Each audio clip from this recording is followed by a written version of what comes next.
Hi, today we're going to continue the video that showed two trainers duoing a Guzzlord, and they were able to do that even though they were low level because they looked at what in their collection effectively counters the raid boss they were taking on. So we're going to dive deeper today into how to look at your raid party and decide how to assemble a team to battle a raid boss. And since the Swords of Justices are out for December, we're just going to go ahead and look at Kyurem and the three Swords of Justices legendary raid bosses.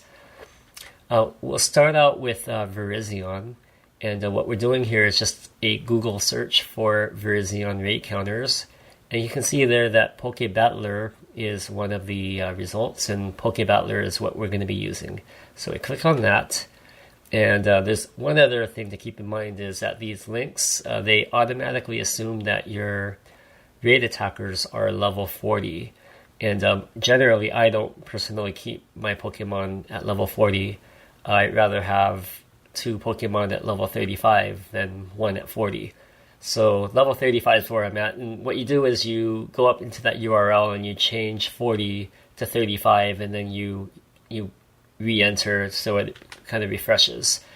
And basically pokebattler is going to show you the raid counters, and there's settings above that not shown here about not showing megas, not showing shadows, that sort of thing. But Virizion is double weak to flying. That's why you're seeing flyers and those with flying attacks, including Rayquaza with its flying attacks as raid counters. We're going to focus on just two of the Pokemon on that list, the Moltres and the Rayquaza, just because a lot of dedicated players, they have a lot of these. So we're going to unpack the numbers here. For Moltres, pokebattler indicates Wing Attack and Sky Attack, and for Rayquaza, Air Slash and Hurricane. Now, it's important to note that the estimator lower right corner shows 1.75. So if you have two trainers, which is more than 1.75, then you know it's a possible duo. Now, that estimator doesn't include if your battlers get knocked out and need rehealing, that's going to burn up some time. But this also doesn't take into account any Ultra or Best Friend attack bonus or weather boosts that you might get while battling.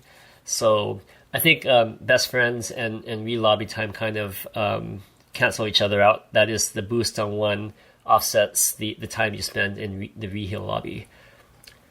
The other number to look at are the Skull and Crossbones, which are 17 in each case for Moltres and Rayquaza. So let's pretend it said 18. So that means that you would use 9, and that your raid partner would use 9. So if you had, say, a combination of 5 Moltres and Rayquazas and any other equivalent attackers, if you had 5, then basically you battle until those 5 get knocked into the lobby, or knocked out, and then basically you re-heal them and go back in and use them again. So 5 plus 5, you use it 10 times. So that basically, if you had 5 attackers in your party equivalent to these two, then you're going to be able to duo it so long as your partner has similar quality.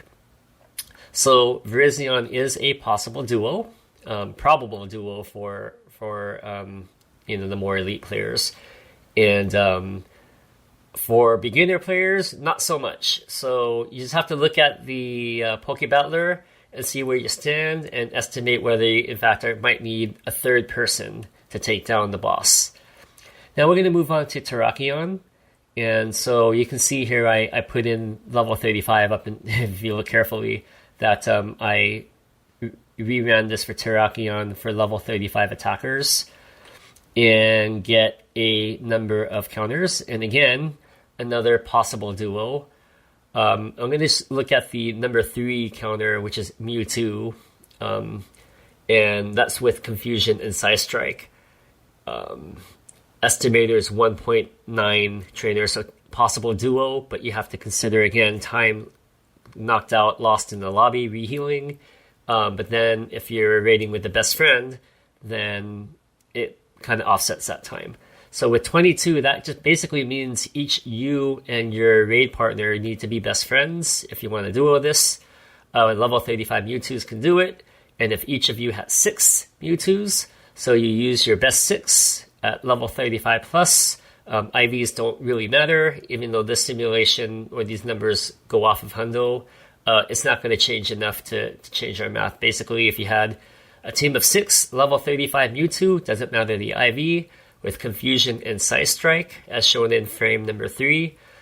And then you get, they all get knocked out into the lobby once, you heal them all up and bring them back into the raid.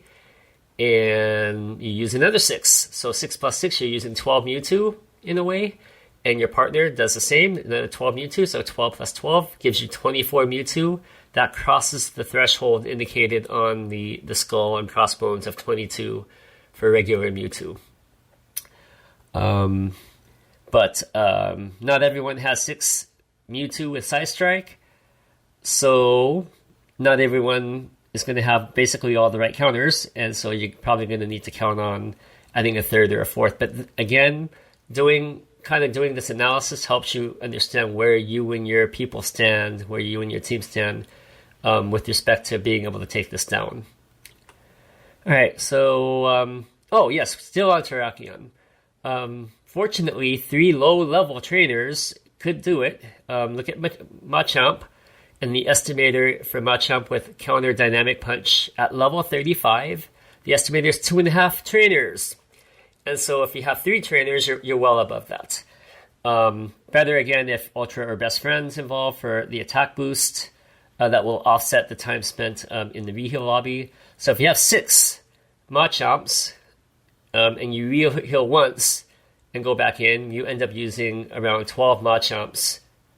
And if there are 3 of you doing the same thing, then you have 36 Machamps. That again crosses the threshold of that skull and bones of 33 Machamps required to take down the Terrakion. So you don't need to be high level to trio this. You just need the right counters and the right style. You need to predefine your raid attacker group. Use that. Don't use recommended.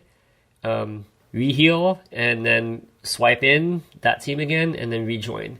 And if you want to see this in action, just watch the Guzzlord trio video.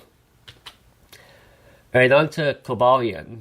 So it looks like in any case, 3+ trainers are needed, whether elite trainers or average players. Zooming into the lower right corner, number 8 of Machamp, 2.9 is the estimator trainer, so it's going to be tight.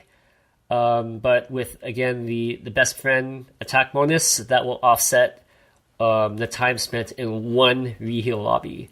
So Machamp with Counter Dynamic Punch, and if you've got Chandelure and Reshiram and Terrakion with those moves, Double Kick and Sacred Sword, a lot of people do have Reshiram, a lot of people have Chandelure at level 35.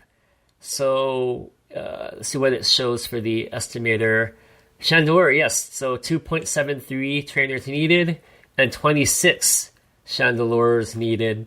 So even a team of 5 level 35 Chandelures, use that with Fire Spin and Overheat. They get knocked out by the Cobalion, you heal them, and you swipe them and use them again. And you're going to easily, 3 low-level trainers can easily do a Cobalion. Especially given that Machamps and Chandelures have been quite easy to get, especially at between level 30, 35, and higher. Okay, so that's that. Kyurem, same situation. Can be duoed, except it can be duoed, but can also be done same in the way of 3 low-level trainers, 3 level 25 trainers, as long as they had level 35s or level 30 plus of a combination of Excadrill, Rhyperior, Machamp, Metagross. So in order to do it, per this list, you primarily would want to use Metagross with Meteor Mash and Bullet Punch. it shows 15. So if 2 people had each 6 of those, or even 4 of them actually. If I only had 4 and my partner only had 4, that's 4 plus 4 is 8. But then we get knocked out into the lobby at some point, or we run back and heal, and then we use it fresh again for another 8. That gives us 16 instances of Metagross that passes that test. 1.94 is the estimator, so it'd be cutting it really close on the timer. So that's when things are that tight, where you're barely going to make it, you don't necessarily want 6 attackers as your lobby. You would probably just want your 4 best Metagross, and then re-heal those 4 or 5 best Metagross. You'd also want to kind of stagger when you both got knocked out. Again, that's covered in the previous video for the Guzzlord raids. So this is all about raid style. And again, for a more detailed step-by-step and explanation, you want to watch the Guzzlord Duo video. But the goal here is just to show for different raid bosses how different searches for counters for different raid bosses. You can do that search, look at what's on that list, check the estimator, and so on and so forth. Check the movesets, make sure that your movesets match up, because these are the ones that for which Pokebattler has done this comparison. So yeah, these are the KSFs, or the key success factors. I again highly, for raid battle party, suggest Pokebattler. You can go to pokebattler.com, I believe, but I tend to just Google the name of the raid boss and then the counters, and then look for the Pokebattler result in the Google. But yeah, you want to use Pokebattler or some other tool to research the counters, and then find out what you've got that matches all that, and you can kind of gut check how many of you need based on your raid party to take that down. And so if you're using the same team, like 4 Metagross, you're gonna get knocked. You might get knocked out at the same time, and you don't want that. So one of you needs to use a 5th Pokemon, so that one of you gets knocked out first, in the case of duoing, and you re-heal and you jump back in before your partner gets knocked out. Because if all battlers are knocked out of a raid boss in the healing lobby, the raid boss may and will regenerate health. Not fun. So again, the Guzzlord training video, the previous video to this, walks through the mechanics in a bit greater detail and explain better in most regards. But the goal of making a follow-up is, again, to show different instances of using Pokebattler to figure out your raid team. Anyway, thanks for watching.